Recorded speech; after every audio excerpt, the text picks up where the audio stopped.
আজকে একটু দই দিয়ে কই মাছের ঝাল ট্রাই করলাম, যেটা খেয়ে দেখলাম দারুণ হয়েছে। সেটাই তোমাদের সাথে আবার শেয়ারও করে নিলাম।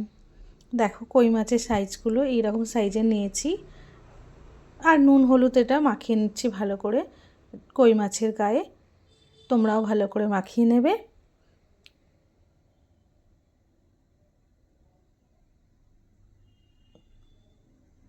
কই মাছটা টাটকা জ্যান্ত ছিল।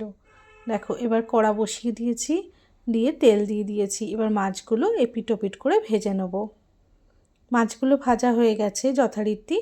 এবার আমি বাটিতে টক দই দিয়ে দিয়েছি, আদা রসুনের পেস্ট দিয়ে দিয়েছি, তার সঙ্গে একটু কাঁচা লঙ্কা, নুন হলুদও এর মধ্যে দিয়েছি, দিয়ে ভালো করে ফেটিয়ে নিচ্ছি টক দইটাকে।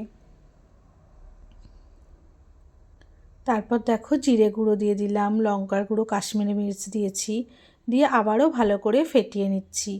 মশলাগুলো ভালো করে মাখিয়ে নিচ্ছি।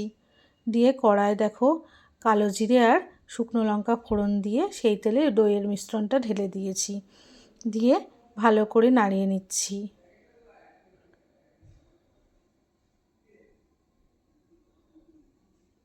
দিয়ে এবার দেখো মাছগুলো একে একে ছেড়ে দিচ্ছি।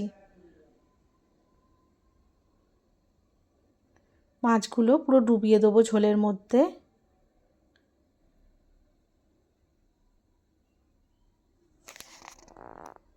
হালকা অল্প একটু চিনি দিয়ে দিয়েছি। দেখো হয়ে গেছে, মাছগুলো তুলে ওপর থেকে ঝোলগুলো ওর মধ্যে দিয়ে দিয়েছি।